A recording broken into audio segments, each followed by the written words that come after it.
এই মুহূর্তে নজর রাখবো ওয়েদার আপডেটের দিকে, কারণ দিনের শুরু এবং দিনের শেষ বারবারই নজর রাখতে হয় ওয়েদারের দিকে। গোটা দেশ জুড়ে এখন বৃষ্টি বিঘ্নিত আবহাওয়ায় লক্ষ্য করা যাচ্ছে। প্রত্যেকটা রাজ্যের ক্ষেত্রে একই ছবি ধরা পড়ছে, যদিও আবহাওয়া দপ্তর দিল্লির মৌসুম ভবন কিন্তু সতর্কবার্তা জারি করে দিয়েছে আগামী 3 থেকে 4 দিনের মধ্যে। এবং তারপর এবার বাংলার দিকে নজর রাখতে হয়, কারণ কাল ঝড় বৃষ্টি বাংলা জুড়ে লক্ষ্য করা যাবে এমনটা পূর্বাভাস দেওয়া হয়েছে। পাশাপাশি বীরভূম, মুর্শিদাবাদে ভারী বৃষ্টিপাত লক্ষ্য করা গেছে আজ। উত্তরবঙ্গের 3 থেকে 4 জেলাতে ভারী বৃষ্টির সম্ভাবনা রয়েছে আগামীকাল। কলকাতা সহ সব জেলাতেই ঝড় বৃষ্টির সম্ভাবনা রয়েছে আগামী কয়েকটা দিন।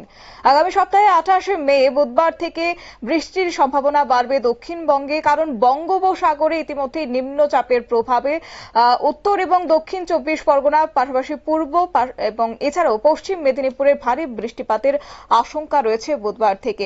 গোটা বিষয়কে কেন্দ্র করে কি জানিয়েছেন আলিপুর আবহাওয়া দপ্তরের প্রাদেশিক অধিকর্তা সোমনাথ দত্ত, শুনুন।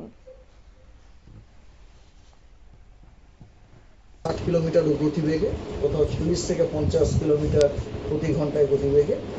যেমন উত্তরবঙ্গের দার্জিলিং, জলপাইগুড়ি, উত্তর দিনাজপুর এই 3টি জেলাতে বজ্রবিদ্যুৎ সহ বৃষ্টি, বিক্ষিপ্তভাবে 2-1 জায়গাতে ভারী বর্ষণেরও সম্ভাবনা আছে এবং ঝোড়ো হাওয়া প্রতি ঘন্টায় আপনার 40 থেকে 50 কিলোমিটার গতিবেগে থাকার সম্ভাবনা রয়েছে। আর দক্ষিণবঙ্গের আপনার বীরভূম, পশ্চিম বর্ধমান, পুরুলিয়া, ঝাড়গ্রাম এবং পশ্চিম মেদিনীপুর এই জেলাগুলিতেও কমলা সতর্কবার্তা দেওয়া হয়েছে।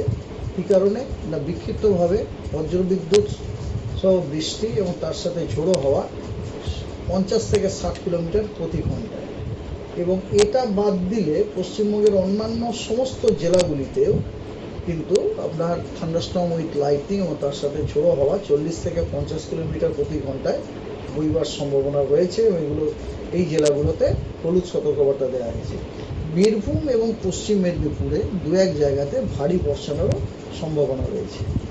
এটা যে লো প্রেশারটার কথা আপনারা শুনলেন আলিপুর আবহাওয়া দপ্তরের প্রাদেশিক অধিকর্তা সোমনাথ দত্তের বক্তব্য। অবশ্য তিনি জানিয়েছেন যে 27 মে অর্থাৎ মঙ্গলবার থেকে বঙ্গোপসাগরে তৈরি হচ্ছে নিম্নচাপ, মধ্য বঙ্গোপসাগর ও সংলগ্ন উত্তর বঙ্গোপসাগরে তৈরি হবে নিম্নচাপ।